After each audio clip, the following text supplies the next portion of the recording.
Hello दोस्तों, welcome to my YouTube channel Gurukul Khabri. दोस्तों, नाम की कितनी इंपॉर्टेंस है ये तो आप सभी जानते हैं। अगर एक बार मिलने के बाद कोई हमारा नाम याद रखता है तो हमें बड़ी खुशी होती है। वहीं अगर हमारा नाम कोई बिगाड़ता है तो उतना ही गुस्सा आता है। नाम में ही पहचान होती है। ऐसे ही दोस्तों, अगर किसी देश का नाम बदलकर उसमें उसकी पहचान को छीन लिया जाए तो क्या होगा। उसे एक ऐसे नाम से पुकारा जाए जिससे उसकी संस्कृति से दूर दूर तक कोई संबंध ना हो, जिस नाम का लोगों की आत्मा से कोई संबंध ना हो, उस नाम से बुलाया जाए और आजादी के 75 साल बीत जाएं और उस देश में रहने वाले लोगों को ये बात बुरी भी ना लगे। उन्हें ख्याल ही ना आए कि इस गलती को ठीक किया जाना चाहिए। लेकिन दोस्तों, देर आए दुरुस्त आए। अब वो लम्हा दूर नहीं जब इस गलती को सुधारा जाएगा।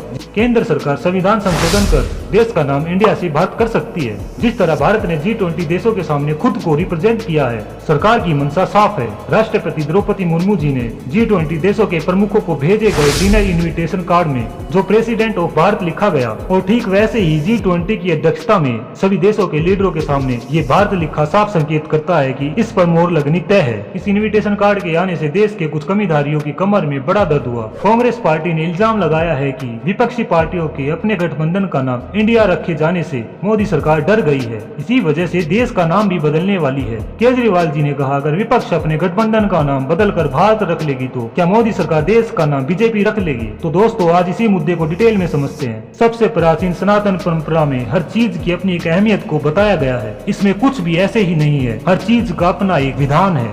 चाहे पूजा पाठ हो, योग हो या खान पान हो, हर चीज का एक नियम है। अब आप सोचिए, उस सनातन परंपरा में अपने उस राष्ट्र के नाम को रखा गया होगा और उसके पीछे कितना सोच विचार किया गया होगा। राष्ट्र के नाम में राष्ट्र के सभी लोगों की आत्मा निवास करती है। एक गहरा जुड़ाव होता है राष्ट्र के नाम में और लोगों में। हजारों सालों से एक देश की पहचान भारत नाम से ही थी। मध्य युग में जब तुर्क और ईरानियों का यहाँ आना हुआ तो उन्होंने सिंधु घाटी से प्रवेश किया और उनके द्वारा स अक्षर को है बोलना, सिंधु का हिंदू बोलना, इसी से देश को मिला हिंदुस्तान। और जब ब्रिटिशों का देश में आना हुआ तो उन्होंने हिंदुस्तान को इंडस वैली कहा। तब इंडस वैली से देश का नाम इंडिया पड़ा। अब सवाल आता है, जब भारत पर बाहरी ताकतों का वर्चस्व था तो उन्होंने अपनी सहूलियत के हिसाब से अपना नाम दिया। तो क्या आज हमें उनके द्वारा दी गई पहचान के साथ जीना चाहिए या अपनी प्राचीन परंपरा को बनाए रखने के लिए देश को प्राचीन नाम से पुकारना चाहिए। सबसे पहले कोई भी देश किसी देश पर कब्जा करता है तो उससे उसकी पहचान छीनकर उसका नाम बदल देता है। ऐसा ही हमारे भारत के साथ भी हुआ। जिस दिन हमें आजादी मिली ये काम तो उसी वक्त हो जाना चाहिए था, मगर हमने इस गलती को ठीक करने की बजाय इसी के साथ जीना शुरू कर दिया।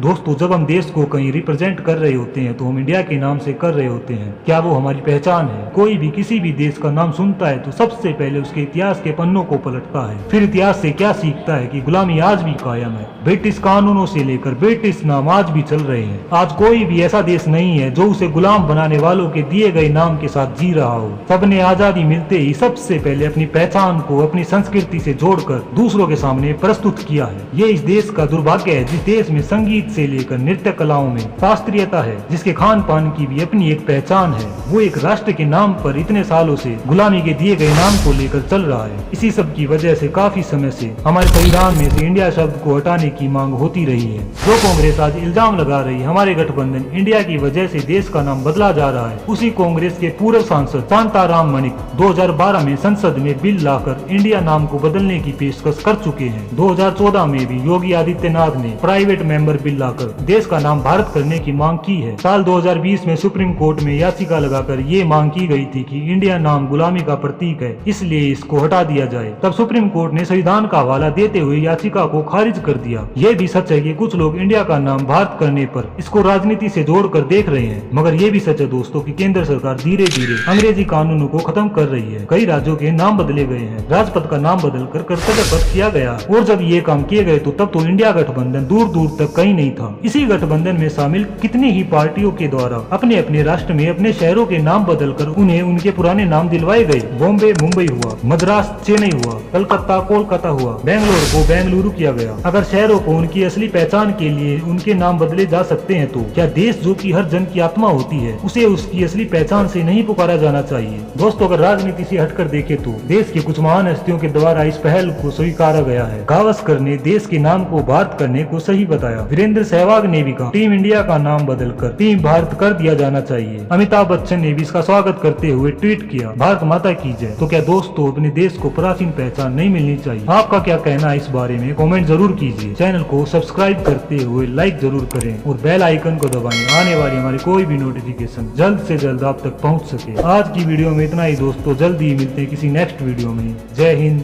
जय भारत।